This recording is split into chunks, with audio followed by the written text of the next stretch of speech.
Welcome to 360 Tamil. Vikram on duty அப்படின்ற ஒரு web series தான் நம்ம பார்த்துட்டு இருக்கோம். வீக்லி சில எபிசோட ரிலீஸ் பண்றாங்க. அதை உடனே நம்ம பார்த்துட்டு இருக்கோம். இந்த மாதிரி தொடர் சீரியஸ்க்கு கொஞ்சம் சப்போர்ட் பண்ணுங்க. வீடியோக்குள்ள வரும்போதே ஒரு லைக் போட்டு வந்தீங்கன்னா இன்னும் நிறைய பேர்கிட்ட இந்த வீடியோ சஜஷன்ல போய் காட்டும். அதனால கண்டிப்பா சப்போர்ட் பண்ணுங்க. கடைசியா எங்க முடிச்சாங்கன்னா நம்ம ஹீரோ தெரியாதனமா ஒரு அப்பாவியை ஷூட் பண்ணிடுவாரு. அது ரிலேட்டடா பிரசன்ட்ல ஒரு என்கொயரி போயிட்டு இருக்கு. அந்த என்கொயரி முடிஞ்சதுக்கு அப்புறம் வேற ஒரு கேஸ் ஹேண்டில் பண்ற மாதிரி தான் இந்த 4 எபிசோட கொண்டு போயிருப்பாங்க. கண்டிப்பா உங்களுக்கு பிடிக்கும் நம்புறேன். எக்ஸ்பிளனேஷனுக்குள்ள போறதுக்கு முன்னாடி வீடியோக்கு ஒரு லைக்க போடுங்க. இந்த எக்ஸ்பிளனேஷன் பிடிச்சிருந்ததுன்னா ஐப்ன்ற ஆப்ஷனை கிளிக் பண்ணி சப்போர்ட் பண்ணுங்க. மேற்கொண்டு பேசி டைம் வேஸ்ட் பண்ணாம நம்ம நேரடியா எக்ஸ்பிளனேஷனுக்குள்ள போயிடலாம். நம்ம ஹீரோ ஒரு குற்றவாளியை பிடிக்கிறதுக்காக போயிருப்பாரு. அப்ப தெரியாதனமா ஒரு அப்பாவியே ஷூட் பண்ணிடுறாரு. இப்ப டீமை சேர்ந்தவங்க ஹாஸ்பிட்டலுக்கு கூட்டு வரணும் அப்படின்ற மாதிரி வேகமா ஹாஸ்பிட்டலுக்கு கூட்டு வந்துடுறாங்க. இப்ப ட்ரீட்மெண்ட் நடந்துட்டு இருக்கு. இந்த பையன் ஹாஸ்பிட்டல்ல சேர்க்கப்பட்டிருக்காருன்னு தெரிஞ்சோன்னே அம்மாவும் அவரோட ஒய்ஃபும் வந்துடுறாங்க. என் பையனை நீ தான் ஷூட் பண்ணியா அப்படின்ற மாதிரி அம்மா இருக்காங்கல்ல, விக்ரம அடிக்கலாம் செய்யறாங்க. அம்மா கவலைப்படாதீங்கம்மா, கண்டிப்பா உங்க பையன் பொழைச்சிருவாமா, நான் உங்களுக்கு வாக்கு தரேன்ற மாதிரிலாம் இவர் சொல்லிட்டு இருக்காரு. சரி, பையன் எப்படியும் பொழைச்சிருவான்றதுக்காக இவர் நம்பி வாக்கு தர மாதிரிலாம் பேசிட்டு இருக்காரு. ஒரு ஸ்டேஜ்ல டாக்டர் இருக்கார்ல, எங்களால காப்பாற்ற முடியலன்ற மாதிரி சொல்லிட்டாரு. இது அம்மாவும் கவனிச்சுட்டு தானே இருக்காங்க. அம்மா பயங்கரமா கோவப்படுறாங்க. அப்பாவியான என்னோட பையனை அநியாயத்துக்கு சாவடிச்சிட்டியே, நீலாம் நல்லாவே இருக்க மாட்டே அப்படின்ற மாதிரி சாபம் விடுற மாதிரிலாம் பேசிட்டு இருக்காங்க. இவருக்கும் என்ன சொல்றதுன்னு தெரியாம அந்த இடத்துல முடிச்சுக்கிட்டே நின்னுட்டு இருக்காரு. இப்ப பிரசன்ட்ல ஹீரோ அதெல்லாம் யோசிச்சு பார்த்துக்கிட்டே இங்க இருக்க மெம்பர்ஸ் கிட்ட சொல்றாரு. இப்ப மெம்பர்ஸும் நாங்க பேசிட்டு கூப்பிடுறோம், இப்ப வெளியே போய் வெயிட் பண்ணுங்கன்ற மாதிரி சொல்றாங்க. இவருமே சோகமா வெளியே வராரு. அப்ப இவரை பார்க்கறதுக்காக கமிஷனர் வந்திருக்காரு. கமிஷனர் உள்ள வந்தா இன்ஃப்ளூயன்ஸ் பண்ண வாய்ப்பு இருக்குன்றதுக்காக தான் கமிஷனரை வெளியே உட்கார வச்சிருக்காங்க. சாரி விக்ரம், இதுல என்னால எதுவுமே பண்ண முடியல அப்படின்ற மாதிரி சொல்றாரு.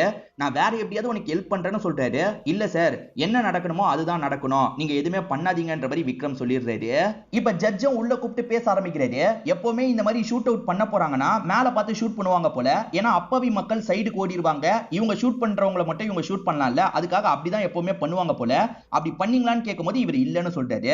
அதே மாதிரி இந்த மாதிரி ஒரு மிஷன் பண்ண போறாங்கன்னா ஆம்புலன்ஸ பக்கத்திலே வச்சுப்பாங்க போல. ஆனா இவர் ஆம்புலன்ஸ் அந்த இடத்துக்கு கொண்டு போயிருக்க மாட்டாரு. இவரை காப்பாத்துறதுக்காக டீம்மேட் மாத்தி போய்லாம் சொல்லியிருப்பாங்க. ஆனா இவர் உண்மையை சொல்றாரு. இல்ல சார், கொண்டு போலன்னு சொல்றாரு. என்ன இவ்வளவு அலட்சியமா பேசிட்டு இருக்கீங்க, ஏன் இப்படி பண்ணீங்கன்னு ஜட்ஜி கேட்கும்போது இவருமே விஷயத்த சொல்றாரு.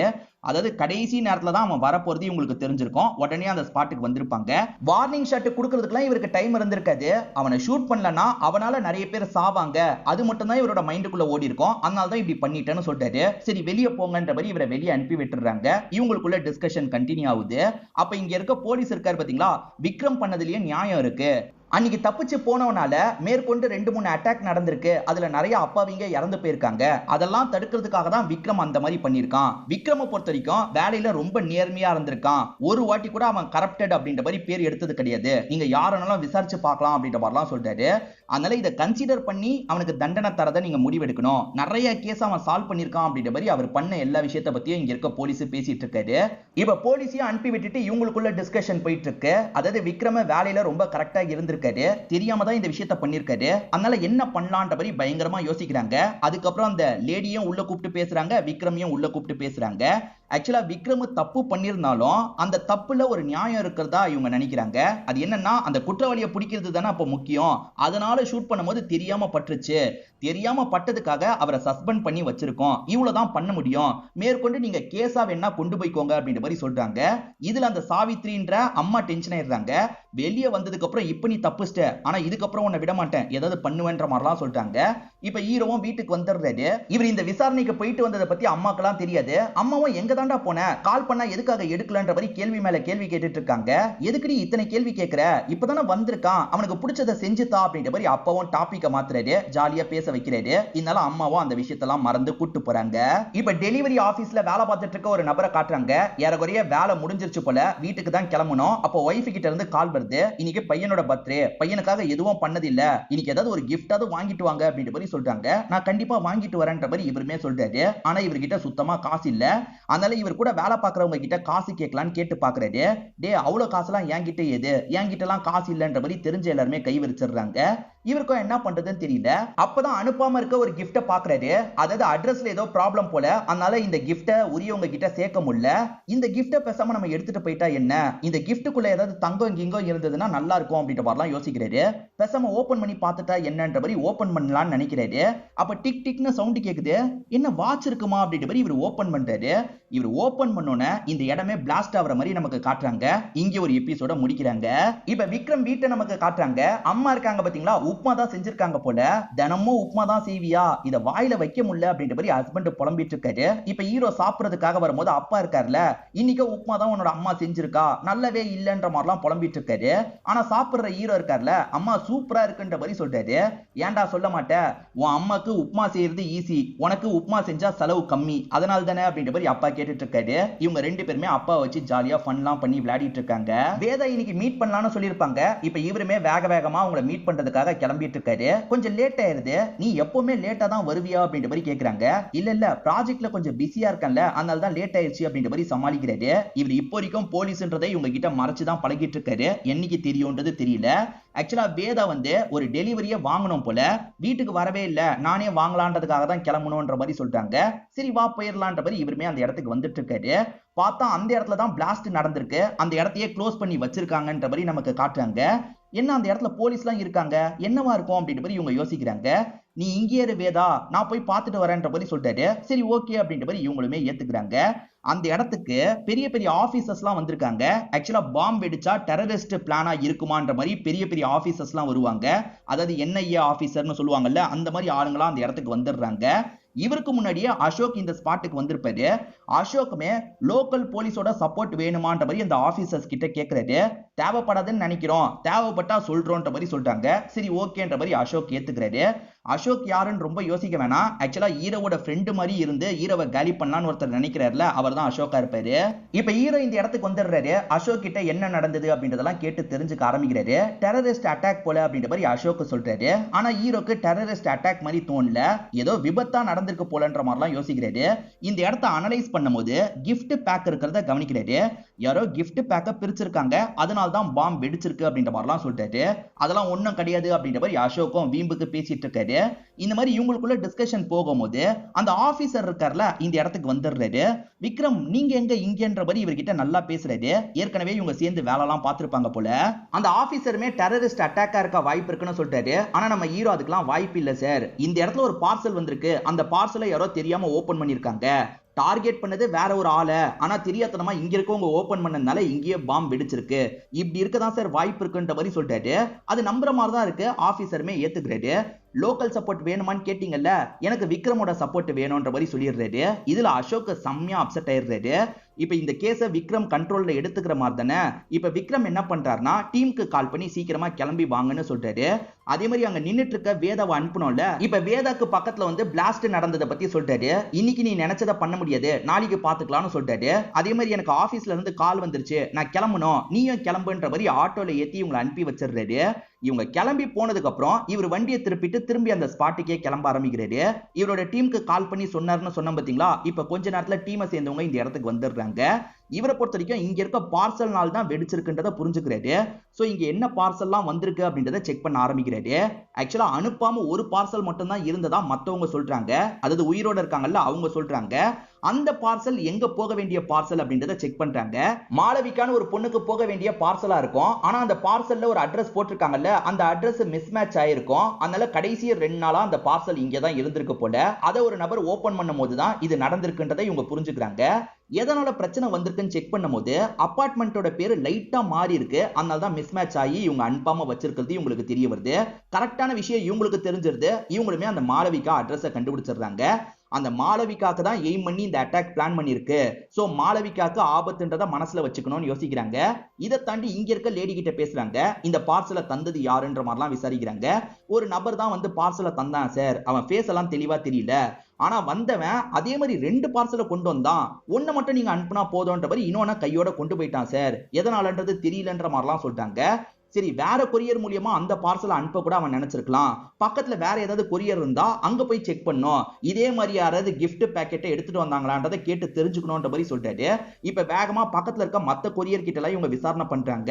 அந்த மாதிரி இல்லன்ற மாதிரி மொத கொரியர் இடத்துல சொல்லிட்டாங்க. இப்ப வேற ஒரு கொரியர்ல விசாரிக்கிறதுக்காக வரும்போது, ஆமா சார் அந்த மாதிரி கிஃப்டோட ஒருத்தன் வந்தான், அந்த கிஃப்டை இப்பதான் டெலிவரி பண்றதுக்காக போயிருக்காங்கன்ற மாதிரி சொல்லிட்டாங்க. என்ன சொல்றீங்க, டெலிவரி பண்றதுக்காக போனவனோட டீடைல் எனக்கு வேணும்ன்ற மாதிரி சொல்லிட்டாரு. இருங்க சார் எடுத்து தரேன்ற மாதிரி நம்பர்லாம் எடுத்து தராரு. இப்ப அந்த டெலிவரி பாயை நமக்கு காட்டுறாங்க. அவருமே ஒரு வீட்டுக்கு தரதுக்காக தான் அந்த கிஃப்டை கொண்டு போயிட்டு இருக்காரு. இந்த கொரியர் ஆபீஸ்ல இருக்க நபர் தான் முதல்ல அந்த நபருக்கு கால் பண்றாரு. ஆனா அவர் போனையே எடுக்க மாட்டாரு. சார் டிரைவிங்ல இருக்கான் போல சார், போனையே எடுக்க மாட்டான் அப்படின்ற மாதிரி சொல்லிட்டாரு. சரி நம்பரை தாங்க நாங்க பாத்துக்கிறோம் அப்படின்ற மாதிரி இவங்க சொல்றாங்க. இப்ப இவங்க கால் பண்ணிக்கிட்டு அவன் போற இடத்துக்கு போலான்னு நினைக்கிறாங்க. அவன் ஒரு அட்ரஸ்க்கு போறான்ல, அந்த அட்ரஸ்க்கு போலான்ற மாதிரி இவங்க டிராவல் பண்ண ஆரம்பிக்கிறாங்க. இவங்க கிளம்பும் போதே அவன் அந்த அட்ரஸையே ரீச் பண்ணிடுறான் போல. போன் வந்துட்டு இருக்கிறத இப்பதான் அவன் நோட் பண்றான். சரி எடுப்புமே அப்படின்ற மாதிரி கிஃப்ட கொண்டு போய்கிட்டே போனை எடுத்து பேசுறான். அந்த கிஃப்ட் பாக்ஸ அவசரப்பட்டு தந்துராத, அதுல பாம் இருக்குன்னு சொல்றாங்க. இது பாமான்ற மாதிரி இந்த நபர் ஷாக்லாம் ஆயிட்டு இருக்காரு. இங்க ஒரு எபிசோட நமக்கு முடிக்கிறாங்க. அடுத்த எபிசோடு ஸ்டார்டிங் சீனே பாஸ்ட்ல நடந்த ஒரு விஷயத்தை நமக்கு காட்டுறாங்க. ஷரத் மாளவிகான் ரெண்டு பேருக்கு கல்யாணம் ஃபிக்ஸ் ஆயிருக்கு போல. ரெண்டு பேருமே ரொம்ப சந்தோஷமா போட்டோக்கு போஸ்ட்லாம் கொடுத்துட்டு இருக்காங்க. இந்த ஷரத்தோட ஃப்ரெண்டா ஒரு நபர் இருப்பாரு. அவருமே நைஸா ஷரத்தை கூப்பிட்டு பேச ஆரம்பிக்கிறாரு. அது என்னன்னா, இந்த ஷரத் இதுக்கு முன்னாடி ஒரு பொண்ணை லவ் பண்ணிருப்பாரு. அந்த பொண்ணோட பேரு மீரா அப்படின்றது. அவங்கள கழட்டி விட்டுட்டு தான் இவர் மாளவிகாவை கல்யாணம் பண்றதுக்கு முடிவு பண்ணிருக்காரு போல. மச்சான் விஷயம் தெரிஞ்சு மீரா இந்த இடத்துக்கு வந்து பிரச்சனை பண்ணிட்டு இருக்காடா, நீ வந்து பேசு அப்படின்ற மாதிரி சொல்லிட்டாரு. அவ எதுக்கு பிரச்சனை பண்றா, அவளை விட பெட்டரா ஒருத்தி கிடைச்சா, அதனால அவளை கல்யாணம் பண்றேன். இதுல அவளுக்கு என்ன பிரச்சனை, அந்த மீரா கிட்ட பேசுறதுக்குலாம் என்னால வர முடியாது, நீயே பேசி அனுப்பி விடு மச்சான் அப்படின்ற மாதிரி ஃப்ரெண்டு கிட்ட சொல்லிடுறாரு. இத பத்தி ஃப்ரெண்டு மீரா கிட்ட சொல்லிட்டாரு. மீரா பயங்கரமா கோவப்படுறாங்க. நான் உள்ள வந்து பிரச்சனை பண்ணுவேன்ற மாதிரிலாம் சொல்லிட்டு இருக்காங்க. சொன்ன கேட்க மாட்டியா, இங்க இருந்து கிளம்பு அப்படின்ற மாதிரி செக்யூரிட்டிஸ் இருக்காங்கல்ல, இவங்களை புடிச்சு தள்ளி விடுறாங்க. இதுல மீரா செம்மையா டென்ஷன் ஆயிடுறாங்க. என்னை விட்டுட்டு வேற ஒருத்திய கல்யாணம் பண்றல, உன்னை பழி வாங்காம விட மாட்டேன்ற மாதிரி சொல்றாங்க. பிரசன்ட்ல இவர் யாருக்கு கிஃப்ட் கொடுக்க வந்திருக்காருன்னு பார்த்தா ஷரத்துக்கு தான் கொடுக்க வந்திருக்காரு. ஷரத் வெளியே வந்து வாங்கலாம்னு நினைக்கும் போதுதான் ஹீரோ கால் பண்ணி இந்த விஷயத்த சொல்லியிருப்பாரு. இதுல இவர் ரொம்பவே பயந்துடுறாரு. சரி இப்ப என்ன சார் பண்றது அப்படின்னு கேட்கும் போது, அவசரப்பட்டு கீழே கூட வைக்காத, கொஞ்சம் ஃபோர்ஸா வச்சா வெடிக்க கூட வாய்ப்பு இருக்குன்னு சொல்றாரு. சார் கையிலேயே வச்சிருக்கணுமா, எனக்கு பயமா இருக்கு அப்படின்ற மாதிரிலாம் சொல்றாரு. ஷரத் அவருக்கு ஆபத்து வரக்கூடாதுன்றதுக்காக வேகமா மாடியை நோக்கி ஓடிடுறாரு. சரி எனக்கு பயமா இருக்குன்ற மாதிரி இவர் சொல்லிட்டாரு. நீங்க பயப்படாதீங்க, நாங்க அங்கதான் வந்துட்டு இருக்கோம், கொஞ்ச நேரத்துல வந்துருவோன்ற மாதிரி சொல்லிட்டாங்க. அங்க இருக்க போலீஸுங்கலாம் முன்கூட்டியே அந்த இடத்துக்கு வந்துடுறாங்க. நம்ம ஹீரோ கொஞ்சம் லாங்ல இருப்பாரு, அதனால செம்ம வேகமா இந்த இடத்துக்கு வந்துட்டு இருக்காரு. இவன் பயந்துகிட்டே கையில வச்சிருக்கும் போது ஹீரோ இந்த இடத்துக்கு வந்துடுறாரு. பொறுமையா கீழே வைங்கன்னு சொல்றாரு. இப்ப பொறுமையா அவரும் கீழே வச்சிடுறாரு. நீங்க தள்ளி போய்க்கோங்க அப்படின்ற மாதிரி அனுப்பி வச்சிடுறாரு. இப்ப பாம் ஸ்குவாட் வரணும், ஆனா அவங்க வரதுக்கு லேட் ஆகும்ன்ற தகவல் தெரிய வருது. இது வேலைக்கு ஆகாது, நம்ம தான் ஏதாவது பண்ணணும் அப்படின்ற மாதிரி யோசிக்க ஆரம்பிக்கிறாரு. இதுக்கு முன்னாடியே ஒரு ஆபீசர் கிட்ட இவர் பேசினார் பாத்தீங்களா, அந்த ஆபீசருக்கு பாம கட் பண்றதுல நல்ல நாலேஜ் இருக்கும். அவர்கிட்ட போன் மூலியமா இவர் பேச ஆரம்பிக்கிறாரு. சார் நீங்க தான் என்ன கைட் பண்ணும், எப்படியாவது இதை நான் கட் பண்ணோம் சார், வெடிச்சிருச்சுன்னா பிரச்சனை அப்படின்ற மாதிரி சொல்றாரு. டைமரும் அதுல ஓடிட்டு இருக்கா என்னன்னு தெரியல, அதனால தான் இப்படி சொல்றாரு. இதனால ஆபீசர் இருக்காரு பாத்தீங்களா, என்ன மாதிரிலாம் வயர்ஸ் போகுது சொல்லுன்ற மாதிரி கேட்டு தெரிஞ்சுக்கிட்டு இந்த வயரை கட் பண்ணுன்னு சொல்லிட்டாரு. இவர் பயந்துகிட்டே கட் பண்ணிட்டாரு. அப்பயே அந்த டைமர் ஸ்டாப் ஆக மாட்டேங்குது. சார் டைமர் ஸ்டாப் ஆகலன்னு சொல்றாரு. சரி இந்த வயரை கட் பண்ணுன்னு சொல்லும் போது ஹீரோவும் பயந்துகிட்டே கட் பண்ணிட்டாரு. அப்பயுமே டைமர் ஸ்டாப் ஆக மாட்டேங்குது. இத பத்தி இவருமே பதட்டமா சொல்றாரு. அந்த ஆபீசருக்கே கன்ஃபியூஷன் வந்துருது. நான் நினைச்சதை விட இது கொஞ்சம் சீரியஸா இருக்கும் போல, கடைசி ஆப்ஷன் இந்த வயர் தான், ஆனா கொஞ்சம் கவனமாவே கட் பண்ணு அப்படின்ற மாதிரி சொல்றாரு. நம்ம ஹீரோக்கு ரொம்ப பயமா இருக்கு. டீமை சேர்ந்தவங்களும் பயப்படுறாங்க. ஒரு ஸ்டேஜ்ல ஹீரோ கட் பண்றாரு, அந்த பாம் நின்றுது. அதுக்கப்புறம் தான் ஹீரோ கொஞ்சம் ரிலாக்ஸ்லாம் ஆகுறாரு. சம்பந்தப்பட்டவன் மாளவிகா ஷரத் ரெண்டு பேரையும் சாவடிக்கணும்னு நினைச்சிருக்கான். எதனால அப்படின்ற மாதிரி இவங்க யோசிக்கிறாங்க. ஷரத் இப்பதான் பயந்த மாதிரி அங்க இருந்து கீழே இறங்கி வந்து பேச ஆரம்பிக்கிறாரு. சரி இது யாரோட வேலையா இருக்கும் அப்படின்ற மாதிரிலாம் கேட்கிறாரு. அதை நீ தான் சொல்லணும், உனக்கு ஆகாதவங்க யாராவது இருக்காங்களா, அதே மாதிரி மாளவிகான்ற ஒரு பொண்ணு உனக்கு தெரியுமான்னு கேட்கிறாரு. சார் மாளவிகாவை தான் சார் நான் கல்யாணம் பண்ணிக்க போறேன் அப்படின்ற மாதிரி இவர் சொல்றாரு. ஷரத் மாளவிகாக்கு கல்யாணம் ஆக போறது நமக்கு தான் தெரியும், டீமுக்கு தெரியாது. இப்ப இவர் சொல்லும் போதுதான் டீமுக்கு தெரியுது. டீமை சேர்ந்தவங்க ரொம்ப அதிர்ச்சி ஆயிட்டு இருக்காங்க. இப்ப டீமை சேர்ந்தவங்க இருக்காங்க, மாளவிகாவை சாவடிக்கிறதுக்கு ட்ரை பண்ணிருக்காங்க. அது மிஸ் ஆகி வேற ஒரு இடத்துல பிளாஸ்ட் ஏற்பட்டுச்சு. அதாவது அந்த கிஃப்ட் எல்லாம் ஸ்டோர் பண்ற இடத்துல பிளாஸ்ட் ஏற்பட்டுச்சு. அடுத்ததா ஒன்ன டார்கெட் பண்ணிருக்காங்க. உங்க 2 பேரையும் சாவடிக்கிற நோக்கம் யாருக்கு இருக்கலாம், நாங்க விசாரணை பண்ணோம், நீ ஸ்டேஷன் வரைக்கும் வர மாதிரி இருக்கும், அதே மாதிரி மாளவிகாவையும் ஸ்டேஷனுக்கு வர வைக்க போறோம்ன்ற மாதிரிலாம் சொல்றாங்க.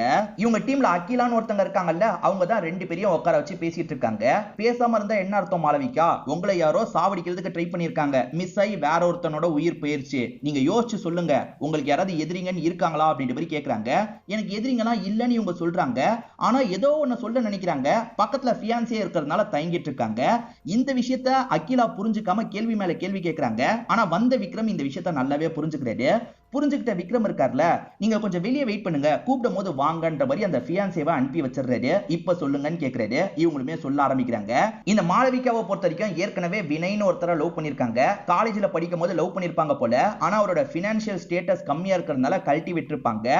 சோ இப்ப இவரை கல்யாணம் பண்ணலாம் நினைக்கும் போது அவன் தான் பழி வாங்குறதுக்காக இப்படி பண்ணிருக்க வாய்ப்பு இருக்கு. ஏன்னா அவனுக்கு வயரிங்க பத்திலாம் நல்லா தெரியும் சார் அப்படின்ற மாதிரி இவங்க சொல்றாங்க. இவங்க சொல்றத வச்சு பார்த்தா அந்த வினய் தான் இதை பண்ணிருக்க வாய்ப்பு இருக்கு. அந்த வினயை உடனே ட்ரேஸ் பண்ணுங்க அப்படின்ற மாதிரி இவர் சொல்றாரு. மாளவிகாக்கும் வினய்னு ஒருத்தனுக்கும் பிரச்சனைன்றது நமக்கு இப்பதான் தெரிய வருது. ஆனா இவங்களுக்கு இன்னமும் மீராவை பத்தி தெரியல. அதாவது ஷரத்தை பிடிக்காத மீரான்னு ஒருத்தங்க இருக்காங்கல்ல, அவங்கள பத்தி இவங்களுக்கு இன்னும் தெரியல. இப்ப அப்படியே கட் பண்ணி இந்த ராவை காட்டுறாங்க. ராவ் கடைக்கு வந்துட்டு இருக்கும் போது பையன் அந்த இடத்துல ஸ்மோக் பண்ணிட்டு இருக்கான். பையன் ஸ்மோக் பண்றதை பார்த்து டென்ஷன் ஆயிடுறாரு. முதல்ல வீட்டுக்கு வாடான்ற மாதிரி இழுத்துட்டு வந்து சண்டை போட்டுட்டு இருக்காரு. இந்த மாதிரிலாம் பண்ணக்கூடாதுன்ற மாதிரி சொல்றாரு. ஆனா பையன் அப்பாவை மதிக்க மாட்டான்ல, அப்பாவை எதிர்த்து நிறைய பேசிட்டு இருக்கான். இப்படி எதிர்த்து பேசுறதெல்லாம் அம்மா கவனிச்சிட்டு இருக்காங்க. இப்ப அம்மா பலார்னு பையனோட கண்ணத்திலே அறையிறாங்க. உன் அப்பாவை நீ எதிர்த்து பேசுறதெல்லாம் நான் சப்போர்ட் பண்றேன்றதுக்காக நீ என்னனாலும் பண்ணலாம்னு நினைக்காத, இதுக்கப்புறம் ஸ்மோக் பண்றது எனக்கு தெரிஞ்சது அவ்வளவுதான் அப்படின்ற மாதிரி பயங்கரமா திட்டுறாங்க.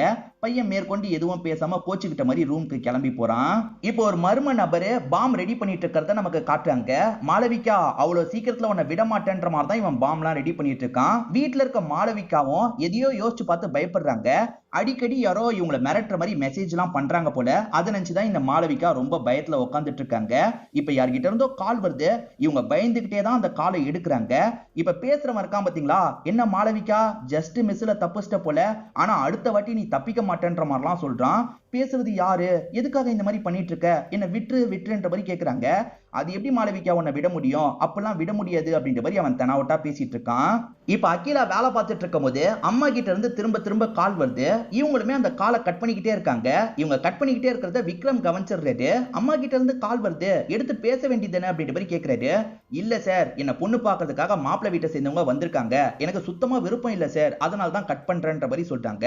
கட் பண்ணா அம்மா கஷ்டப்படுவாங்கல்ல, நீ போயிட்டு உனக்கு விருப்பம் இல்லைன்னா விருப்பம் இல்லைன்னு சொல்லுன்ற மாதிரி சொல்றாரு. சரி ஓகேன்ற மாதிரி இவங்களுமே வீட்டுக்கு கிளம்பி வந்துடுறாங்க.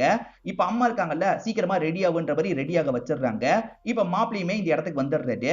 மாப்பிள்ளை கிட்ட தனியா பேசணும்ன்ற மாதிரி சொல்லிட்டாங்க. அவருமே பேசுறதுக்காக வந்துடுறாரு. ஆக்சுவலா இவங்களுக்கு சுத்தமா விருப்பம் கிடையாது, இன்னும் கொஞ்சம் வருஷம் கழிச்சு கல்யாணம் பண்ணிக்கலாம்னு நினைக்கிறாங்க. அதை பத்திலாம் மாப்பிள்ளை கிட்ட பொறுமையா எடுத்து சொல்றாங்க. எல்லாத்துக்கும் சரிங்க சரிங்கன்னு தலையாட்டுற மாப்பிள்ளை இருக்காரு பாத்தீங்களா, அந்த இடத்துக்கு வந்து எனக்கு பொண்ணு ரொம்ப பிடிச்சிருக்கு அப்படின்ற மாதிரி சொல்லிடுறாரு. அதனால வீட்டை சேர்ந்தவங்க கல்யாண பேச்சுவார்த்தை எல்லாம் ஆரம்பிச்சிடுறாங்க. அட இப்படி பண்ணன்ற மாதிரி இவங்களுமே உள்ளுக்குள்ள யோசிக்கிறாங்க. இப்ப என்ன பண்றதுன்னு தெரியல. உடனே இவங்க விக்ரமுக்கு கால் பண்றாங்க. சார், நீங்க சொன்னதை கேட்டுதான் இந்த இடத்துக்கு வந்தேன், நான் முடியாதுன்னு சொல்லியும் அந்த மாப்பிள்ளை இப்படி பண்ணிட்டான் சார், என்ன சார் பண்றது அப்படின்ற மாதிரிலாம் புலம்பிட்டு இருக்காங்க. அவ்வளவுதான விஷயம். இப்ப கூட ஒன்ன கெட்டு போல மாப்பிள்ளைய கூப்பிட்டு போனை மட்டும் தான்ற மாதிரி சொல்றாரு. சரின்ற மாதிரி இவங்களும் ஏத்துக்கிறாங்க. மாப்பிள்ளையும் வெக்கப்பட்டுக்கிட்டே இவங்களுக்கு பக்கத்துல வராரு. என் ஃப்ரெண்டு பேசணுமா பேசுங்கன்ற மாதிரி போனை தந்துடுறாங்க. இந்த மாப்பிள்ளையும் போனை வாங்கி பேச ஆரம்பிக்கிறாரு. எதிர பேசுற ஹீரோ இருக்காருல்ல, அவதான் விருப்பம் இல்லைன்னு சொல்றால, அதை மீறியும் எப்படி நீ ஓகே பண்ணுவ, நாங்க 2 பேர் லவ் பண்ணிட்டு இருக்கோம், நாங்க 2 பேர் தான் கல்யாணம் பண்ணிக்க போறோம், நீ தேவையில்லாம பிரச்சனை பண்ணனா அவ்வளவுதான், ஒழுங்கா பிடிக்கலன்னு சொல்லிட்டு கிளம்பு அப்படின்ற மாதிரி சொல்றாரு. சரி ஓகேன்ற மாதிரி பயந்த மாதிரி இவரும் ஏத்துக்கிறாரு. எனக்கு இந்த பொண்ணை பிடிக்கல, வாங்க கிளம்பலான்ற மாதிரி ஃபேமிலியை கூப்பிடுறாரு. இதெல்லாம் கவனிச்சிட்டு இருக்க அகிலாக்கு ஒண்ணுமே புரியல. சார் அப்படி என்ன சார் பேசுறீங்க அப்படின்ற மாதிரிலாம் கேக்குறாங்க. அதுக்கு இவர் எந்த ஒரு பதிலும் சொல்லாம சட்டுன்னு காலை கட் பண்ணிடுறாரு. இப்ப எல்லாருமே இங்க இருந்து கிளம்பிட்டு இருக்காங்க. என்னதான் அவர் பேசியிருப்பாருன்னு திரும்பி இவங்க கால் பண்ணி கேட்கலாம்னு நினைக்கிறாங்க. ஆனா விக்ரம் இருக்கார்ல, அதெல்லாம் எதுக்கு உனக்கு, இப்ப கல்யாணம் நடக்கல, நீ ஹாப்பி தானே, சரி வேலையை பாக்குறதுக்காக வான்ற மாதிரி சொல்றாரு. விக்ரம் சார் அப்படி என்னதான் பேசியிருப்பாருன்னு யோசிச்சுக்கிட்டே இவங்களுமே வேலை பார்க்குற இடத்துக்கு வந்துடுறாங்க. அப்ப அலி இருக்காரு பாத்தீங்களா, பக்கத்துல வந்து பேச்சு கொடுக்க ஆரம்பிக்கிறாரு. என்ன நடந்ததுன்றது உனக்கு தெரியாது இல்ல, ஆக்சுவலா விக்ரம் சார் இந்த மாதிரி தான் பேசினாரு, நீங்க 2 பேர் லவ் பண்றதா அவன் கிட்ட சொன்னாரு, அதனால தான் அவன் உடனே கேன்சல் பண்ணிட்டான், சாருக்கும் உன்னை பிடிக்கும்ன்ற மாதிரிலாம் சொல்லிட்டாரு. அப்ப ராவ் இந்த இடத்துக்கு வந்துடுறாரு. நீ எதுக்காக தேவையில்லாம பேசிட்டு இருக்க, அகிலா இடத்துல யார் இருந்தாலும் விக்ரம் சார் இதுதான் பண்ணிருப்பாரு அப்படின்ற மாதிரி சொல்லிட்டாரு. இல்ல விக்ரம் சாருக்கு ஸ்டார்டிங்ல இருந்தே அகிலா மேல ஒரு கண் இருக்கதான் செய்யுது, வேதாவை பிடிச்ச மாதிரியே அகிலாவையும் அவருக்கு பிடிக்கதான் செய்யும்ன்ற மாதிரி சொல்லிட்டாரு. இதை கேட்கிற அகிலாக்கு உள்ளுக்குள்ள சந்தோஷமா இருக்கு. ஏன்னா ஸ்டார்டிங்ல இருந்தே விக்ரமை உங்களுக்கு லைட்டா பிடிக்கதான் செஞ்சிருக்கோம். இப்ப விக்ரமை பார்த்து லைட்டா ஸ்மைல் எல்லாம் பண்ணிட்டு இருக்காங்க. இப்ப ஹீரோவோட அம்மா இருக்காங்க பாத்தீங்களா, சாவித்ரியோட பேரம் படிக்கிற ஸ்கூலுக்கு வந்துடுறாங்க. அந்த பையன் விளையாடிட்டு இருக்கும் போது இவங்களுமே பக்கத்துல கூப்பிட்டு பேச ஆரம்பிக்கிறாங்க. என் வீட்டுல எனக்கு சாப்பிடுறதுக்கு நிறைய ஸ்நாக்ஸ் தந்துட்டாங்க, என்னால தனியா சாப்பிட முடியாது, ஹெல்ப் பண்றியா, கொஞ்சோண்டு சாப்பிடுறியா அப்படின்ற மாதிரி கேக்குறாங்க. சரி சாப்பிடுறேன் அப்படின்ற மாதிரி அந்த சின்ன பையனும் எடுத்து சாப்பிட்டுட்டு இருக்கான். இந்த சின்ன பையன் கிட்ட நீங்க சகஜமா பேச்சு கொடுங்கம்மா அப்படின்ற மாதிரி ஹீரோ சொல்லியிருப்பாரு. அதனால தான் அம்மா இந்த மாதிரி இவனுக்கு பலகாரத்தெல்லாம் தந்துட்டு இருக்காங்க. இந்த பையன் பலகாரத்தை சாப்பிட்டு அம்மா கிட்ட நார்மலா பேசிட்டு இருக்கான் பாத்தீங்களா. இதெல்லாம் தள்ளி இருந்து ஹீரோ பாக்குற மாதிரி நமக்கு காட்டுறாங்க. இப்ப ஹீரோவோட டீம்ல இருக்க அசோக் இருக்காரு பாத்தீங்களா, வினய லாக் பண்ணி இந்த இடத்துக்கு கூட்டு வந்துடுறாரு. அதாவது மாளவிகாவோட எக்ஸா ஒருத்தர் இருந்தான் பாத்தீங்களா, அவனை கூட்டு வந்துடுறாரு. நீ தானே இந்த விஷயத்த பண்ணன்ற மாதிரிலாம் கேக்குறாரு. அவன் நாலாம் பண்ணலன்ற மாதிரி சொல்றான்.